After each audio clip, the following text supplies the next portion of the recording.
雅静，这菜单上的价格也太贵了吧？婆婆王翠芳拿着菜单，眉头紧皱。我正准备开口安慰她别心疼钱，今天是她的生日，我请客。谁知道她突然掏出手机，对着话筒大声说道：“丽华，你们现在在哪？快点过来！雅静在金香阁请客呢。”我的手停在半空中，刚想说这是给您过生日，不是请客，可话还没出口，婆婆已经挂了电话，满脸笑容地对我说：“丽华他们一家马上就到，人多热闹吗？”看着婆婆理所当然的表情，我心里涌起一阵说不出的委屈。明明是我想给她过个安静的生日，怎么就变成了大家庭聚餐？更让我没想到的是，1个小时后，当我因为公司紧急电话要提前离开时，婆婆竟然当着所有人的面问出了那句话：“你走，那谁来买单？”那一刻，我终于明白了什么叫做彻骨的寒冷。大家好，开始今天的分享之前，希望你能给人间烟火点个订阅，我将会分享更多优质的内容。周五下午，我刚从会议室出来，长长的舒了口气。连续1周的加班，这个项目终于完成了。看了看日历，明天是周6，也是婆婆的55岁生日。想起上次因为工作忙忘了给她过生日，她在建国面前絮叨了好几天，我心里就有些愧疚。趁着现在心情好，我决定给婆婆一个惊喜。我搜索了附近几家评价不错的餐厅，最终选定了金香阁。这家湘菜馆环境雅致，菜品也正宗，虽然价位稍高，但给长辈过生日应该选个像样点的地方。预订完包间，我又去花店买了一束康乃馨，顺便在蛋糕店订了个生日蛋糕。做完这些，我满心期待地给建国打电话：“老公，明天是妈的生日，我订了金香阁的包间，我们一起去给她过生日吧。”电话那头沉默了几秒，建国的声音有些为难：“明天老张约我打麻将，都说好了。”我的心瞬间凉了一半。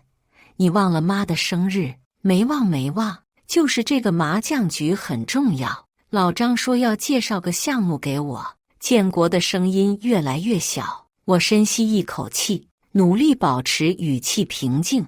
那算了，我自己陪妈去。挂了电话，我望着窗外渐暗的天色，心里五味杂陈。结婚3年了，建国总是这样，嘴上说着爱我，关键时刻却总是有各种理由推脱。第2天中午，我提着生日蛋糕和鲜花来到婆婆家。妈，生日快乐！我把花递给她，脸上挂着笑容。婆婆接过花，脸上露出少有的笑意。哎呀，雅静你太破费了，买什么花啊？嘴上这么说，但我能看出她还是很高兴的。今天是您的生日，应该的。我订了金香阁的包间，我们去那里吃饭吧。金香阁，婆婆眼中闪过一丝意外。那地方可不便宜啊。没关系，今天特殊日子嘛，建国临时有事去不了，就我们2个。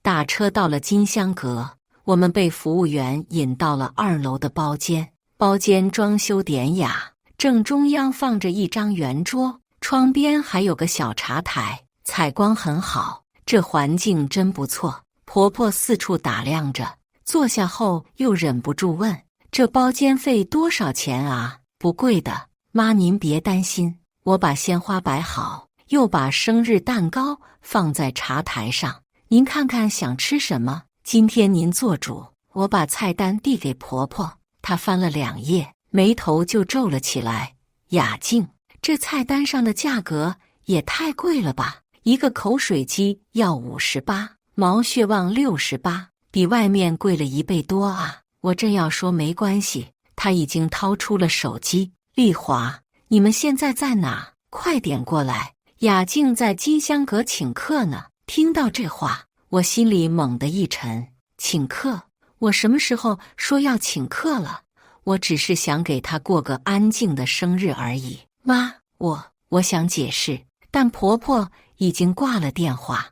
丽华他们一家马上就到，人多热闹吗？正好你们年轻人也有话聊。婆婆收起手机，脸上满是期待的神情。我张了张嘴，最终还是什么都没说。算了，多几个人就多几个人吧。虽然这不是我的本意，但婆婆开心就好。10分钟后，包间的门被推开了，小姑子王丽华一脸兴奋地走了进来，后面跟着她老公张强和5岁的儿子豆豆。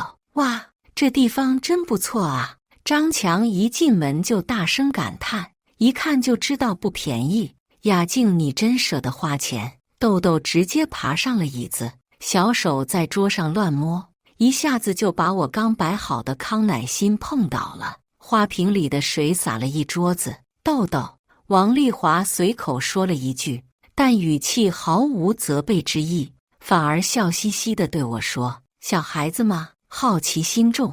雅静，你别介意啊。”我赶紧用纸巾擦桌子，心里憋着一股火，但还是勉强笑道：“没关系。”服务员过来重新收拾了桌子。王丽华一屁股坐在我旁边，拿起菜单就开始翻看。妈，我们刚才还在家吃泡面呢，幸好你叫我们过来。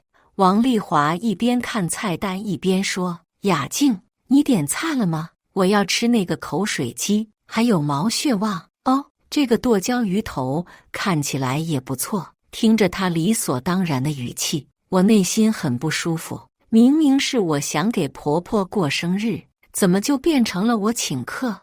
而且她一开口就点了3道菜，完全不考虑价格。服务员，再来个酒。张强突然开口：“我开车来的不能喝，但你们可以喝啊。”雅静，你们女人不是都喜欢喝点红酒什么的吗？不用了，我们不喝酒。我赶紧拒绝。哎呀，今天妈过生日，不喝酒怎么行？王丽华不依不饶。算了，不要红酒了。我连忙阻止。妈年纪大了，喝酒对身体不好。点菜的过程让我倍感煎熬。王丽华完全不顾及价格，看到什么想吃的就点什么。最贵的一道菜是188的松茸炖乌鸡，她也毫不犹豫地点了。这个看起来有营养。妈，您年纪大了，要补补身体。她说的冠冕堂皇。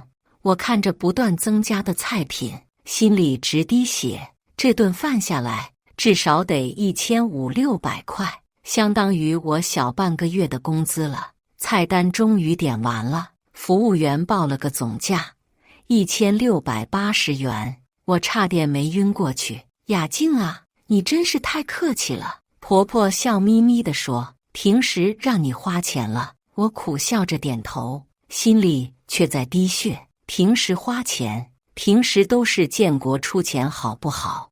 我只是偶尔买点小礼物而已。等菜的时候，王丽华开始跟我聊家常。雅静，你们公司待遇怎么样啊？我听建国说你一个月能拿8000多，还行吧？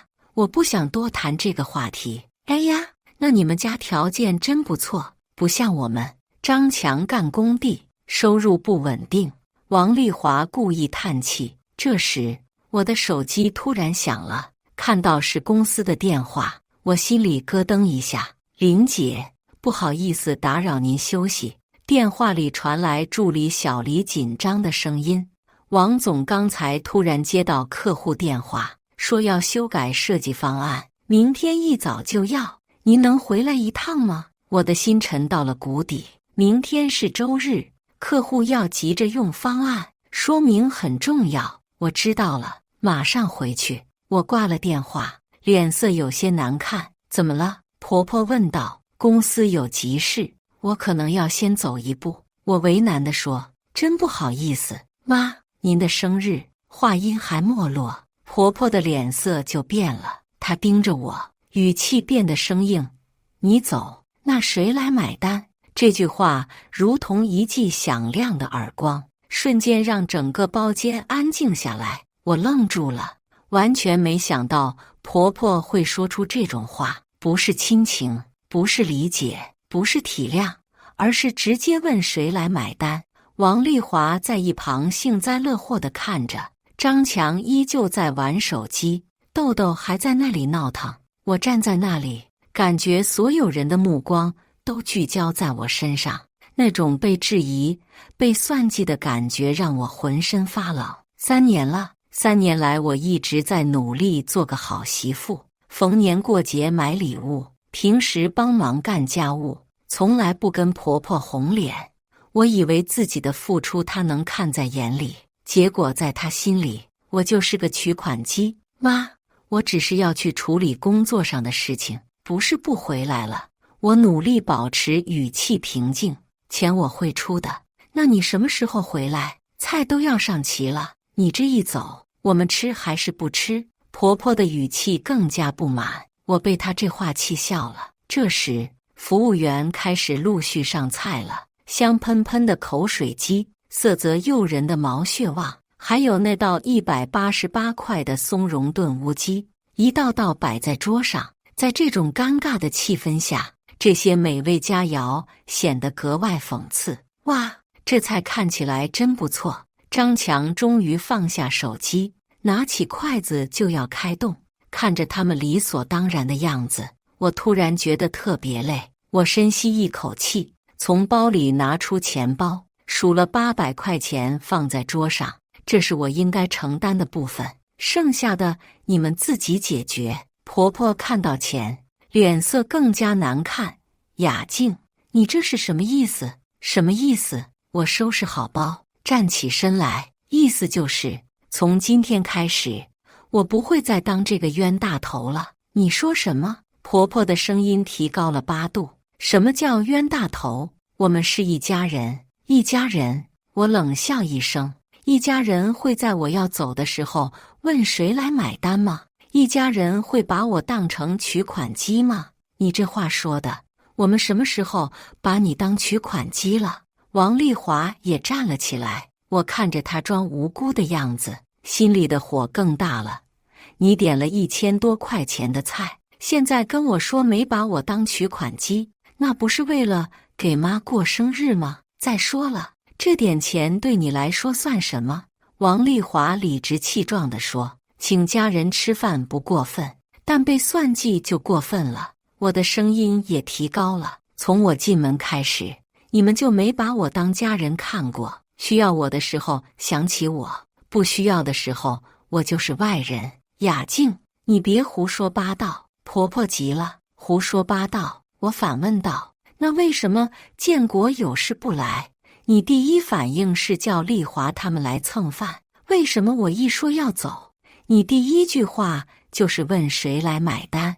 这就是你们眼中的家人吗？包间里一时间鸦雀无声。我摇摇头，不用，800块够我和妈2个人的了，至于其他的，你们自己看着办。说完，我拿起包就往门口走。雅静，你站住！婆婆在身后大声叫道。我停下脚步，回头看着她，妈，生日快乐，但这是最后一次了。你什么意思？婆婆的声音有些发抖，意思就是以后这种家庭聚餐别再叫我了，我只是个外人，没资格参加。说完，我头也不回地走出了包间，走出金香阁。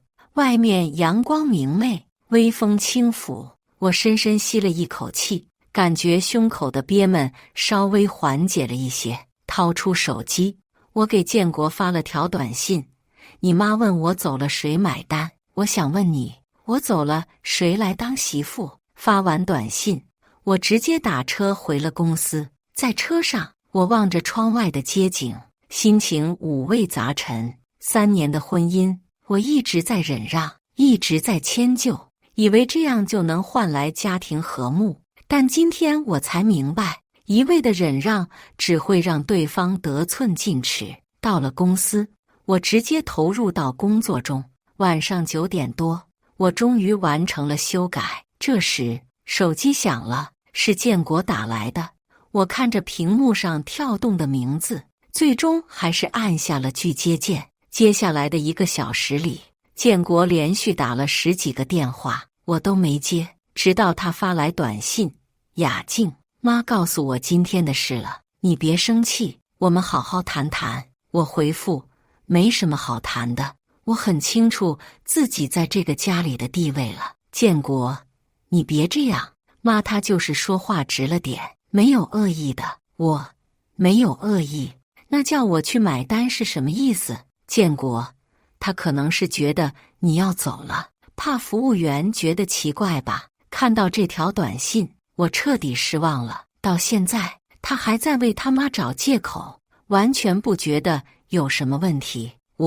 建国，我们都冷静几天吧。发完这条短信，我直接关了机。第2天是周日，我没有出门，就在闺蜜小文家收拾心情。雅静，你早就应该这么做了。小文给我倒了杯茶。一个不把你当人看的家庭，有什么好留恋的？我端起茶杯，轻抿了一口。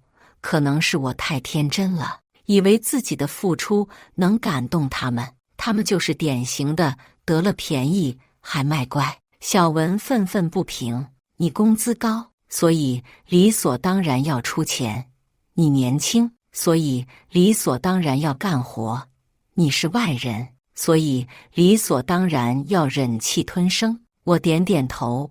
小文，你知道吗？今天在餐厅，当婆婆问出那句话的时候，我真的心凉了。那一刻，我突然明白，在她眼里，我从来都不是女儿，只是个会赚钱的工具。这种婆婆就是扶不起的阿斗，你对她再好也没用。小文拍拍我的肩膀：雅静，你做得对，女人这一辈子什么都可以没有，就是不能没有尊严。1周后，我去了律师事务所，正式委托律师起草离婚协议。林女士，您要求净身出户，只要对方同意，手续很快就能办完。律师说道：我只要自由。我坚定地说。周1上午，我把离婚协议书快递给了建国。中午的时候，他就打来电话：雅静，你是认真的？建国的声音有些颤抖。当然是认真的，我的语气很平静。协议上写得很清楚，房子车子我都不要，存款也归你，我们好聚好散。为什么要这样？建国，这3年来，我们之间的问题不是1天2天了，那天的事只是导火索，根本问题是我们的价值观不合。我说道：在你眼里，妻子就应该无条件服从公婆，无条件付出，而在我眼里，尊重是相互的。建国沉默了很久，最后说：给我1个月时间，让我证明给你看，我可以改变。建国，有些事情不是改变就能解决的。我叹了口气：你是个好人，只是我们不合适，我不签这个协议。建国突然说道：我不同意离婚，那你想怎么样？我们重新开始，搬出去住，不和爸妈一起，搬出去住。我冷笑：建国，问题不是住在一起，问题是你从来不站在我这边。就算搬出去住，你还是你，不会变的。我会变的，我保证。算了吧，建国，我累了，我已经决定了，这个协议你签也得签，不签也得签。1个月后，建国终于签了离婚协议。办完离婚手续的那天，阳光特别好。走出法院的那一刻，我深深吸了一口气，感觉前所未有的轻松和自由。现在的我虽然单身，但是很快乐。我搬进了自己租的小公寓，虽然只有1室1厅，但是每一件东西都是按照我的喜好布置的。坐在阳台上，喝着咖啡，看着楼下来来往往的人群，我突然想起了那天在餐厅的场景。你走，那谁来买单？这句话曾经让我心如刀割，但现在想起来，我竟然有种感谢的心情。感谢这句话让我认清了现实，让我有勇气为自己的尊严而战。有时候，最伤人的话反而是最有用的话，它们让我们看清自己在别人心中的位置。现在的我终于明白，与其在一个不属于自己的地方委曲求全，不如在属于自己的地方自由自在。生活还在继续，但我已经不再是那个任人摆布的林雅静了。我是一个有尊严、有原则、有底线的女人。以上就是今天分享的故事。大家有什么想说的、想吐槽的，欢迎在下方评论交流。也更希望能给人间烟火点个订阅，我将会分享更多优质的故事内容。